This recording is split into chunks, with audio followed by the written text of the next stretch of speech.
In late 1978, a 10-year-old boy walked onto an NBC soundstage and changed television forever. By 1979, Gary Coleman was a global phenomenon, but beneath the high-yield industrial product known as his million-dollar smile lay a calculated medical nightmare. Hollywood perceived more than a prodigy. They discovered a biological anomaly, a child whose terminal illness offered the industry a chance to suspend the laws of human development for corporate gain. This wasn't a career. It was a systemic heist of a boy's vitality, managed by a media machine that had been refining its methods of racial and commercial extraction for decades. But to understand how this million-dollar asset was engineered, we must rewind the tape past the applause, past the contracts, and back to the winter of 1968, where the biological blueprint of this tragedy was first drafted. Before the bright lights of NBC and the roar of a live studio audience, Gary Coleman's life was defined by a brutal biological deadline. To understand the tragedy that followed, we must perform a forensic audit of his first decade, a period where his body became a battleground between medical survival and commercial potential. Gary Wayne Coleman was born on February 8, 1968, in Zion, Illinois, but the boy the world would later adopt was actually an adoptee himself.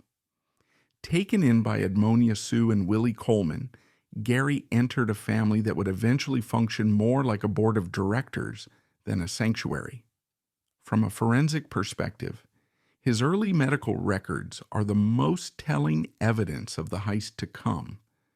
Gary was born with congenital renal hypoplasia, a condition where his kidneys were underdeveloped and functionally deficient.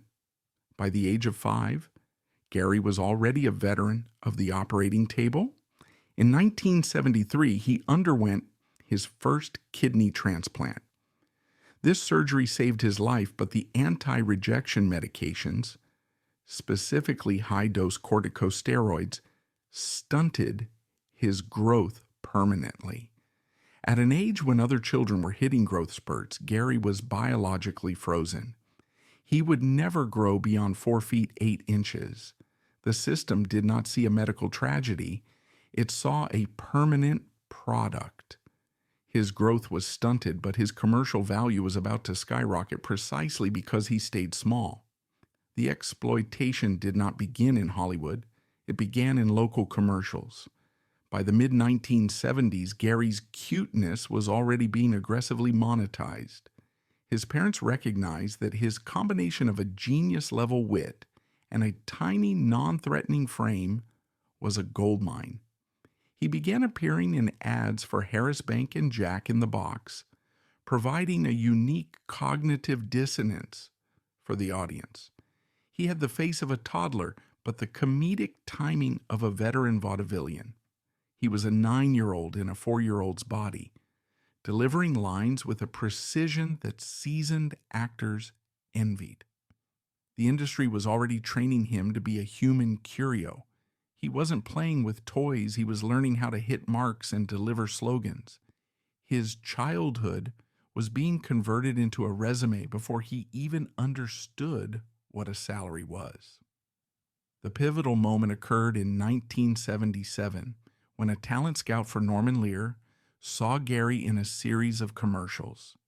Hollywood was looking for a new kind of star, a black child who could bridge the gap between the radicalism of the 1960s and the suburban comfort of the 1980s. Gary was the perfect candidate. He was safe, he was adorable, and most importantly, he was fixed. Because of his medical condition, producers knew he wouldn't outgrow the role. He was a biological constant in a volatile industry. While other child stars were risks because of puberty, Gary's stunted growth was viewed as long-term contract security. The industry didn't just hire Gary, they invested in his deformity. They signed a boy whose body had already been compromised by steroids, ensuring that the eternal child would remain a profitable mascot for years to come. As 1978 approached, the trap was set. The parents had the contract, the networks had the star, and Gary Coleman had a body that would never let him escape the cage they were building for him. To understand why a dying child was placed on a pedestal, one must first analyze the structural evolution of American television. Following the civil rights victories, the industry faced a corporate crisis: how to integrate black faces without alienating white suburban consumers. The solution was the engineering of safe black characters. Gary Coleman's life was defined by a clinical catastrophe: focal segmental glomerulosclerosis. While his intellectual capacity advanced with adult-like cynicism, his body remained a permanent prisoner of his toddler years. The cornerstone of his survival was the administration of high-potency corticosteroids, drugs that performed a cruel dual function. While suppressing kidney inflammation, they triggered the premature fusion of his growth plates, effectively terminating his physical development. To talent scouts, this tragedy was rebranded as a fixed asset. The industry didn't see a sick child. They saw a commodity that would never depreciate through the natural process of puberty. In 1977, as NBC developed Diff'rent Strokes, Coleman became the ultimate legal loophole. Because he possessed the physical stature of a 6-year-old, but the legal age of 10, the studio could bypass restrictive child labor laws. They could extract a 14-hour production stamina that no healthy child of his apparent age could survive. The network didn't cast the boy. They cast the side effects of his terminal illness. The premiere of the show in November 1978 transformed Coleman into a global brand, but it also formalized his status as a medical prisoner. By 1979, the production floor had been converted into a de facto clinical facility. Coleman's kidneys were in a state of progressive failure, necessitating frequent dialysis. The extraction was performed with surgical coldness. Coleman's schedule was a cycle of blood filtration and performance. He would spend his lunch breaks hooked to a dialysis machine in his dressing room, only to be disconnected and immediately pushed under the 100-degree studio lights to deliver his catchphrase. The studio executives and his parents, Willie and Sue Coleman, became silent partners in a high-stakes gamble. They needed to keep Gary alive just enough to perform, but small enough to stay marketable. This was the era of the eternal child. The studio realized that if Gary Coleman hit a growth spurt or matured, the white savior fantasy of the show would collapse. Consequently, his medical management was geared toward maintaining his smallness. His health was treated as a secondary concern to his stature. This period represents the peak of systemic abuse, where a child's terminal condition was leveraged to secure the financial future of a network and a family that viewed him as a biological engine. The psychological toll was profound. Coleman was aware that his primary value to the world was based on his refusal to grow. A man with a genius-level wit was being treated as a sentient doll. This infantilization was a deliberate tactic to keep him compliant. If he was viewed as a toddler, his rights were non-existent, and his physical exhaustion was dismissed as a mere tantrum. By the end of 1980, Gary Coleman was the highest-paid child in the history of the world. Yet he possessed zero autonomy. The standard labor protections of the time were functionally non-existent for a black minor, in a system where his parents also served as his corporate managers. Every dollar generated by the brand was being funneled into management shells controlled by his parents. The trap was absolute. Gary was an isolated laborer working a job that was killing him to fund the luxury of the adults who refused to let him grow up. The historical context of 1955 to 1980 serves as the blueprint for this destruction. The transition from the civil rights era to the era of hyper-commercialism required a specific type of sacrifice, and Gary Coleman was that sacrifice. He was the bridge between a divided America, a child whose biological tragedy was harvested, to sell a false sense of racial progress. As the decade drew to a close, Coleman was at the height of his fame, but the architecture of his final collapse was already being built. The money was being drained, the health was being spent, and the people he trusted most were the ones holding the ledger. This was the systemic trap, a cage made of gold, medicine, and lies, designed to keep a human being small enough to fit inside a television screen. This trap wasn't just a metaphor, it was a physical and financial reality. The studio used his illness as a leash, and his parents used his fame as a bank account. Every time the laugh track played, it muffled the sound of a system that was slowly crushing the life out of its most profitable asset. Gary Coleman didn't just play a character named Arnold. He was forced to live as him long after the cameras stopped rolling. He was forced to live a lie, managed by people who feared the day he would finally stand up for himself. By the time he realized he was being robbed, the heist was already in its final stages. By 1981, Gary Coleman had achieved a level of market saturation that transformed him into a one-man economy. While the studio successfully froze his image, his legal guardians began the forensic harvesting of the resulting capital.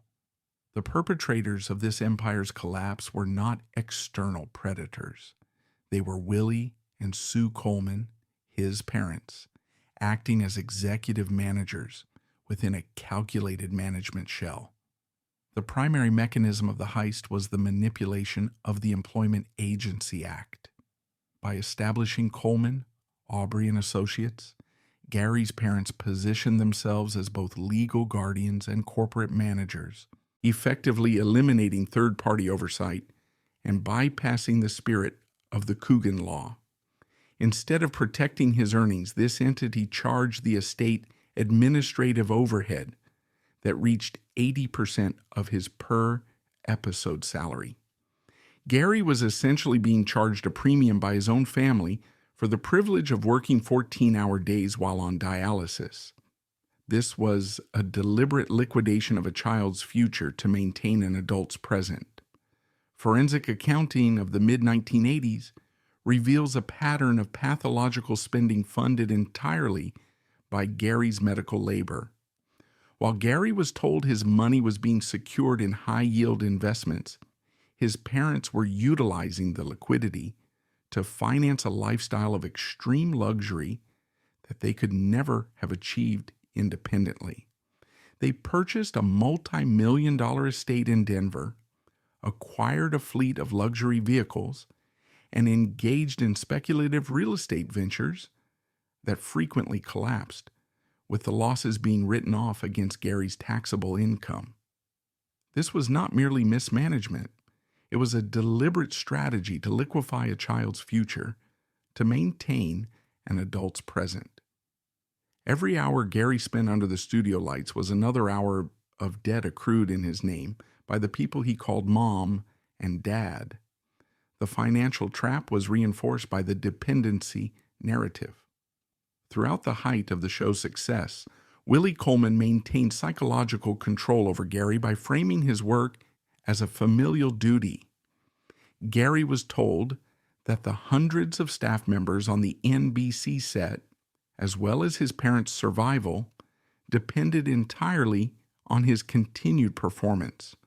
This created a profound sense of survivor's guilt in a boy who was already physically fragile.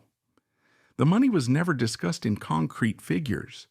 It was treated as an abstract reward that would be revealed when he reached adulthood. This lack of transparency was essential for the heist to succeed. By keeping Gary in a state of financial illiteracy, the Guardians ensured that he would not question the vanishing millions until it was too late to recover them. As the show approached its final seasons in the mid-'80s, the biological asset began to decline in value. The studio realized that Gary's health was failing faster than the ratings, and the Eternal Child brand was nearing its expiration date. Sensing the end of the revenue stream, the managers accelerated the extraction.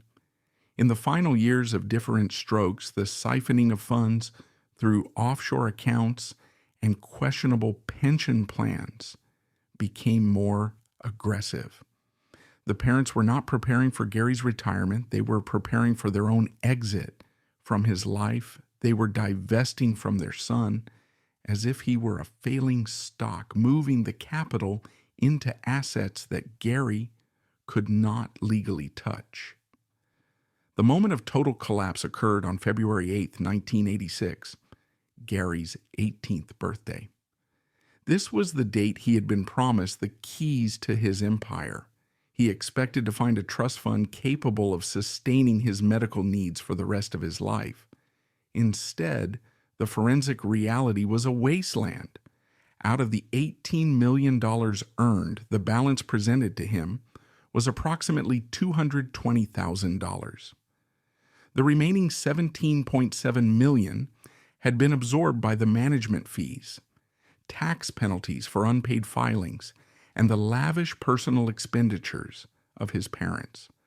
The most successful child star in history was effectively broke, burdened with health complications that would require hundreds of thousands of dollars in annual care and possessing no liquid assets to provide it.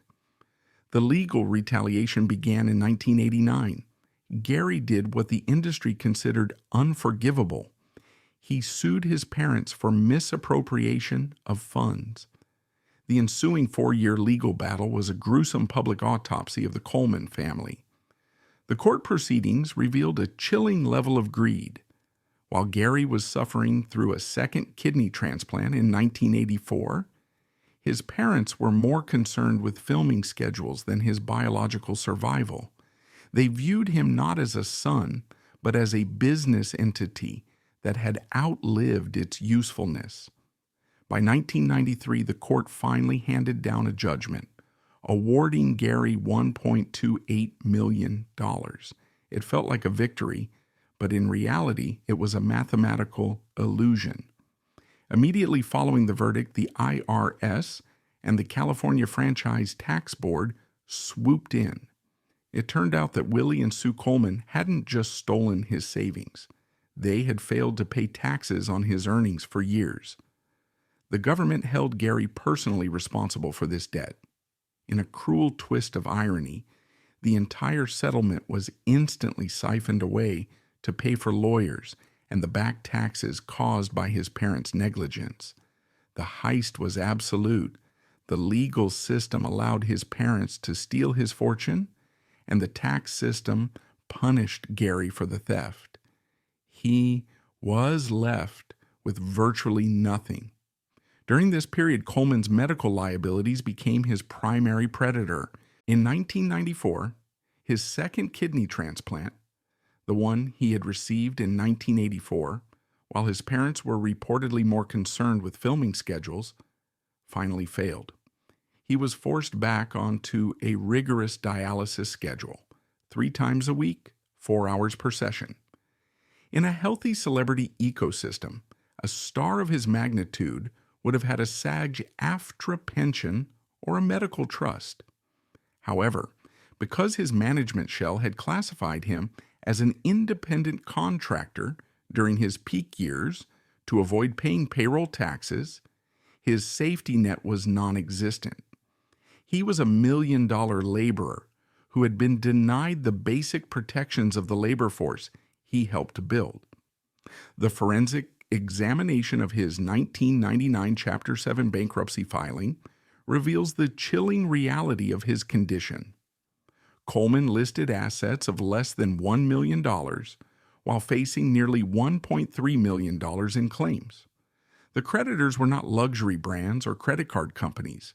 They were hospitals, outpatient clinics, and tax agencies. His very survival had become an unfunded debt instrument. For Coleman, every breath was an interest-bearing liability. To stay alive, he had to liquidate his history. The 1999 auction of his personal effects was a ghoulish public dissection. Collectors did not buy his NAACP Image Awards. Out of respect, they bought them as trophies of a fallen era. This was the total commodification of a human life, where a man is forced to sell the physical evidence of his childhood success to pay for the medical equipment keeping his failing body from total shutdown. Every trophy he sold was a piece of his identity being traded for a few more months of blood filtration. In 1998, a photograph began circulating in global tabloids that served as a terminal indictment of the American dream. Gary Coleman, the man who had once been the highest paid child in history, was pictured wearing a polyester uniform, working as a mall security guard at the Fox Hills Mall in Culver City, California. This was not a publicity stunt. It was a $7 an hour necessity. The security guard era provided a forensic look at the public's relationship with fallen idols. Coleman was subjected to celebrity baiting on a daily basis. This was a new form of psychological extraction. Shoppers would approach him, not for autographs, but to provoke him. They wanted to see the angry little man from the TV screen react in real life. The logic was sadistic. If the public couldn't have the cute Arnold Jackson, they would settle for the spectacle of a broken Gary Coleman. The July 1998 incident with Tracy Fields was the inevitable result of this baiting culture. Fields hounded Coleman for an autograph while he was trying to purchase a bulletproof vest, a piece of equipment he needed for his own safety in a job he was forced to take because his fortune had been stolen. When he refused and was mocked for his stature, Coleman pushed to his psychological limit, struck her. The media's reaction was a masterclass in systemic gaslighting. They ignored the context of a disabled, bankrupt man being harassed at his place of work and instead framed the narrative as the return of the angry midget. The public was invited to laugh at his rage, failing to realize that his rage was the only thing he had left that hadn't been stolen or sold. The court sentenced him to a suspended jail term and ordered him to pay medical bills to the one who had provoked him, further draining his non-existent resources. By the turn of the millennium, the industry had successfully completed the transition of Gary Coleman from a human being into a digital pariah. This final decade represents the most harrowing stage of the heist, a period I call the biological liquidation. In this era, the traditional Hollywood studio system handed the baton to the burgeoning digital tabloid industry. They no longer cared about Gary's talent or his voice.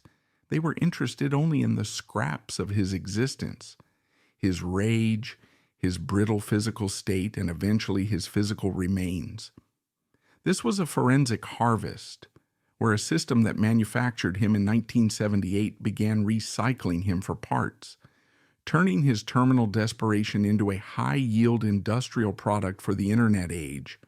The primary mechanism of the early 2000s was the implementation of the stunt economy.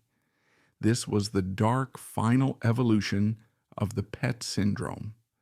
Media conglomerates realized that Coleman was most valuable when he was being humiliated in real time, effectively becoming a human clickbait prototype before the term even existed.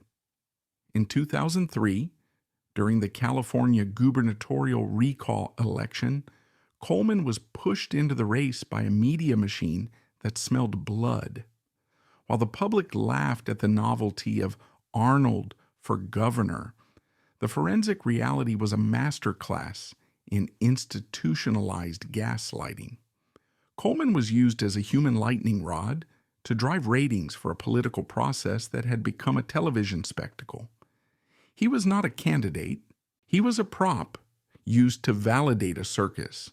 News networks harvested his name for a national news cycle while Gary remained in the same state, bankrupt, physically crumbling, and medically dependent. They gave him a platform not to speak on policy but to be mocked for his earnestness. When the results came in and he finished 8th in a field of 135, the media didn't report on his populist appeal. They reported on the absurdity of his participation. This was the ultimate Democratic insult to a man who only wanted to be taken seriously as an adult. The system took his civic ambition and turned it into a "where are they now" punchline. As the decade progressed, the biological engine was nearing a total systemic failure.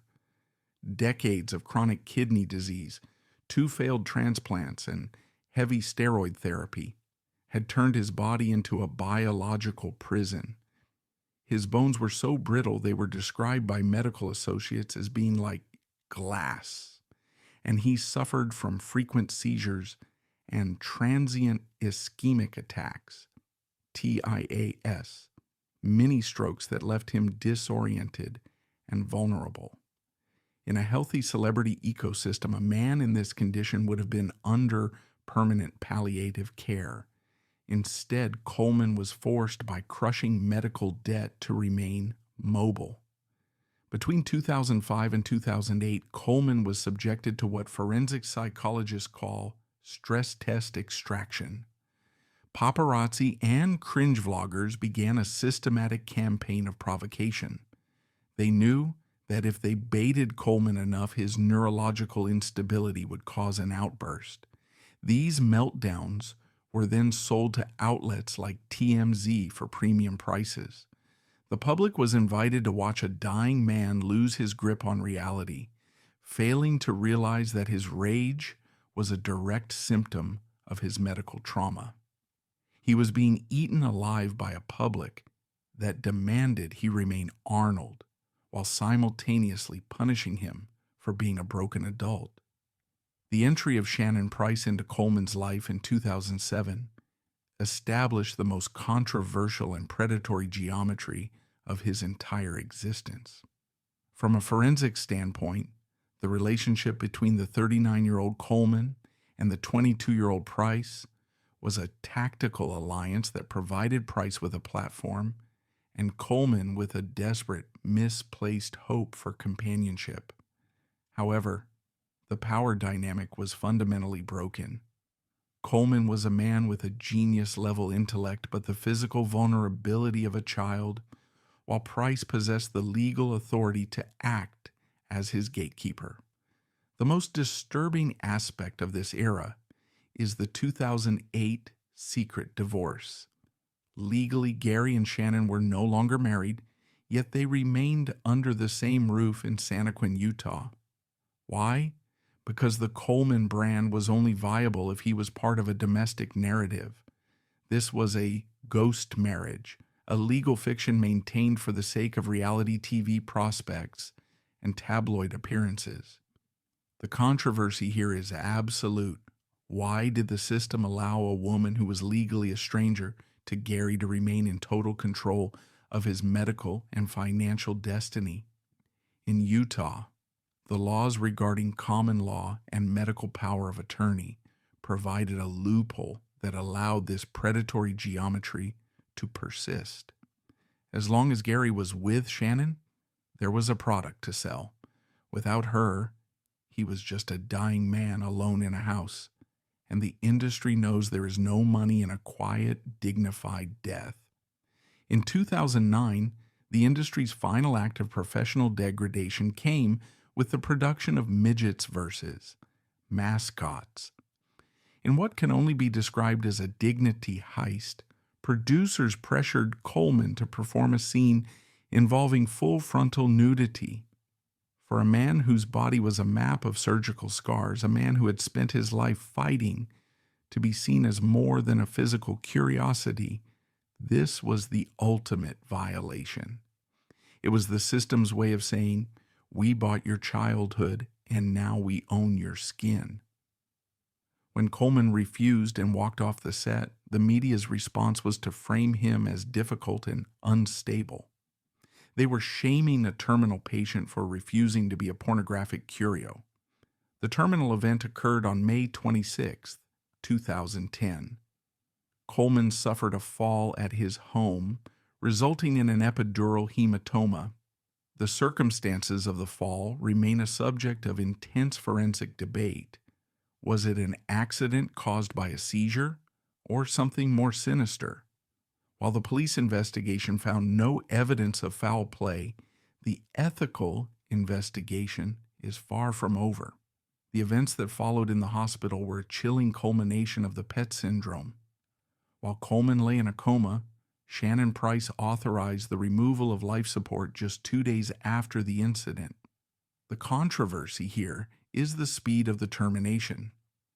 Doctors noted that Coleman was stable, yet the decision was made to end his life before his estranged parents or his closest former associates could even arrive at his bedside. Why the haste?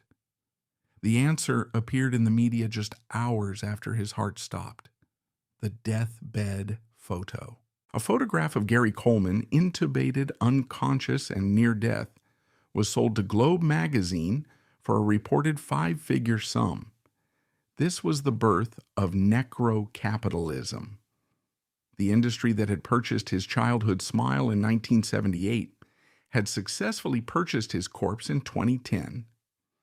Every tube in his body, every ounce of his terminal agony, was converted into a high-yield product for the tabloid market.